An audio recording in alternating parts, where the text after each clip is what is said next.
So good morning or good night, depending on where you are in the world, and welcome to another video of the Shield Dude on a Couch.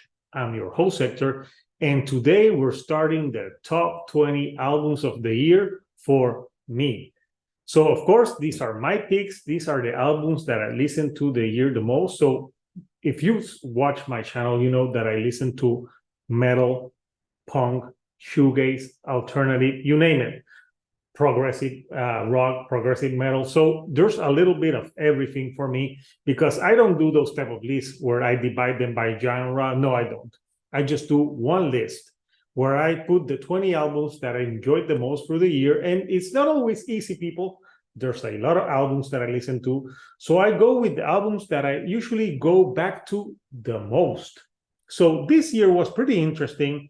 And there's many good albums that came out. So there's always albums that don't make the cut, but that doesn't mean they're bad. They just mean that I didn't listen to them as much as some of the other albums that will be on this list. So let's start with number 20. So if you guys missed him, this year, their lead singer, Vallo, released his first solo album, and it's called Neon Noir. And there you have him looking as confused as ever on his album cover. But this is an album that I really enjoyed a lot. I thought that it sounded a lot like his previous band because, of course, he's the lead singer. And I just love the way that the way that he sounds on this. He sounds as fresh as ever, like he hasn't missed a step.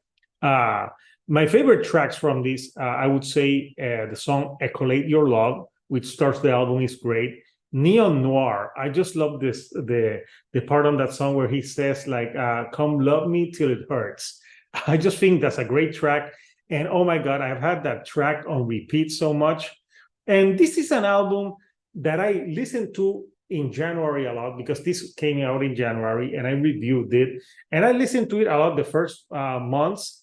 And then I listen to a few singles, but when I go to the end of the year, I like to revisit a lot of the albums that I listen to a lot. And it just kept sounding so great to me that I had to include it on this list. And obviously another track, Run Away from the Sun, that's classic him all the way. So I think Bill Vallo with Neon Noir, it's a great album that if you are a fan of him, do not sleep on this record. Great record. So moving on to number 19, I actually bought this on vinyl. It's Baroness-Stone. And yes, this is the first release for Baroness. They're not doing a color. And also the first time that they had the same lineup. So Gina, again, is on guitar here with John. And I like the way on this album that both of them interchange singing duties. This is not a very sludgy or very hard album. This is more like a reflective record, but there's some beautiful tracks here, but there's also some rockers, like for example, Last Word, Beneath the Rose, and Under the Wheel. Great track. But also you have tracks like The Dirge, that is like more like, it sounds like they're on a bio and very pretty. And I love the artwork. John always does the artwork and it looks great. And yes, another amazing record. And they fixed the problem that they had with their previous album, that was the sound and the production, because a lot of things on that album sounded like buried in the mix, but this one sounds pretty good to me. So what do you guys think of Baroness-Stone and the sound? That's why it's my number 19.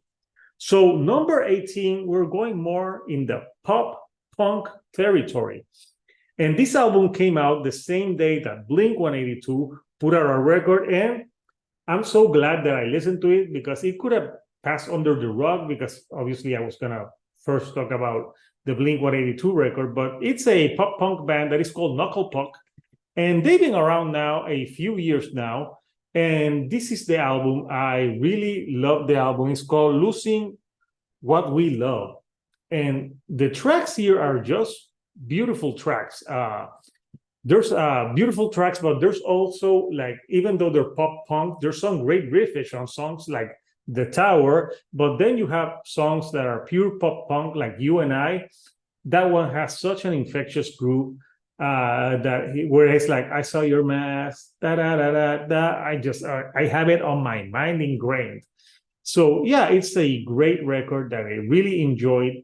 And I think if you like pop punk with some great guitars on it, do not sleep on Knuckle Puck because they're really good.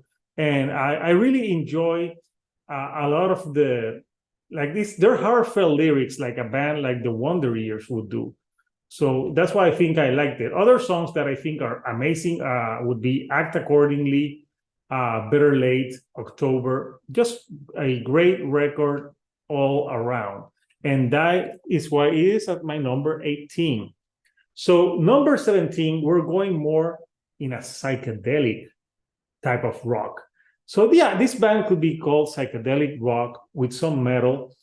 And I actually interviewed this band on the channel, and I'm glad I did, and I did not sleep on this record because it's a record that I have kept coming back to because it's so great. So the band is called Rezn, and the album is called Solace. And this is the album artwork. It's a beautiful artwork. And this is a record that you can really listen to it and immerse yourself in the sounds because they have the psychedelics are beautiful. They use different types of instruments. Sometimes I was thinking that I was listening to Enja on some of the tracks. So I was pretty surprised with the way that this album flowed.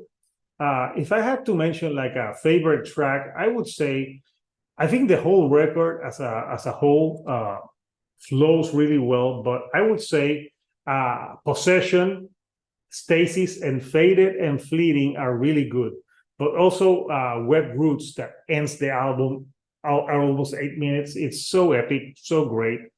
And yeah, if you like psychedelic music that you can get lost into, put this. Do not sleep on this record or this band because it is truly an amazing record that I don't think a lot of people talked about this record, and shame on people. That's why I loved it. It's just an album that takes you on a journey from beginning to end. No skippable tracks for me.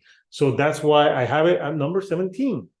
So number 16, it's a band from Texas, and they play alternative rock with some shoegaze and grunge elements, and they sound very 90s. And if you've seen my channel, you know I love the 90s. And this is a band that I reviewed with Señorita Sabrosura, and it's called Narrowhead, Moments of Clarity. And yeah, this is a record that I've been listening to it throughout the year because I really love the guitar tone on this record.